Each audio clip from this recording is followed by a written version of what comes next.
RSSന്റെ ഭാരതാംബയിൽ ഗവർണറുടെ കത്തിന് അതേ നാണയത്തിൽ മറുപടി നൽകാൻ സർക്കാർ. ഇതിനായി ഭരണഘടനാ വിദഗ്ധരോടടക്കം നിയമോപദേശം തേടി. കാവിക്കൊടിയേന്തിയ സ്ത്രീയെ പൂവിട്ട് പൂജിക്കുന്ന ഗവർണർ ഭരണഘടനയെ ആക്ഷേപിക്കുകയാണെന്ന് വിദ്യാഭ്യാസ മന്ത്രി വി ശിവൻകുട്ടി തുറന്നടിച്ചു. അവസാനിച്ച വിവാദത്തിലേക്ക് ഗവർണർ തന്നെ വീണ്ടും വലിച്ചിഴയ്ക്കുകയാണെന്നും ശിവൻകുട്ടി പറഞ്ഞു. സെനറ്റ് ഹാളിലെ പ്രതിഷേധത്തിൽ രജിസ്ട്രാർ ഇന്ന് മറുപടി നൽകും. സർക്കാരിന്റെ ഔദ്യോഗിക പരിപാടികളിൽ കാവിക്കൊടിയേന്തിയ ഭാരതാംബയുടെ ചിത്രം ഉപയോഗിക്കരുതെന്നാവശ്യപ്പെട്ട് മുഖ്യമന്ത്രി പിണറായി വിജയൻ ഗവർണർക്ക് കഴിഞ്ഞ ദിവസം കത്ത് നൽകിയിരുന്നു. ഇതിന് പിന്നാലെ മന്ത്രി വി ശിവൻകുട്ടിയെ കുറ്റപ്പെടുത്തിയും വിവാദ ചിത്രത്തെ ന്യായീകരിച്ചും ഗവർണർ മറുപടി കത്ത് നൽകി.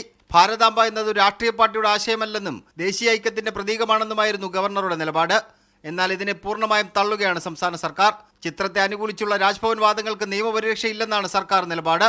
ഗവർണറുടെ ഈ പ്രവൃത്തി ഇന്ത്യൻ ഭരണഘടനയിലുള്ള സെക്യുലർ സ്വഭാവത്തിന്മേലുള്ള കടന്നാക്രമണമാണ്. ഇത് പ്രോട്ടോകോൾ ലംഘനം മാത്രമല്ല, ഭരണഘടന ഉറപ്പുവരുത്തുന്ന മതേതര മൂല്യങ്ങളെ തകർക്കുന്ന നടപടിയാണ്. ഒരു ഭരണഘടനാ സ്ഥാപനം ഒരു പ്രത്യേക മതപരമായ പ്രതീകത്തെ ഉയർത്തിക്കാട്ടുന്നത് മറ്റ് മതവിഭാഗങ്ങളോടുള്ള അവഗണനയായും കണക്കാക്കപ്പെടാം. ഗവർണർ ചൂണ്ടിക്കാട്ടിയത് സങ്കല്പം മാത്രമാണെന്ന് സർക്കാർ കത്തിലൂടെ മറുപടി നൽകും. ഇതിന്റെ നിയമവശങ്ങൾ സർക്കാർ പരിശോധിക്കുന്നുണ്ട്. ഭരണഘടനാ വിദഗ്ധരുടെ നിലപാട് കൂടി ചേർത്തായിരിക്കും ഗവർണർക്ക് മറുപടി നൽകുക. അതേസമയം കഴിഞ്ഞ ദിവസം സർവകലാശാലയിൽ ഉണ്ടായ പ്രതിഷേധത്തിൽ ഗവർണർ ചോദിച്ച വിശദീകരണത്തിന് കേരള സർവകലാശാല രജിസ്ട്രാർ മറുപടി നൽകും.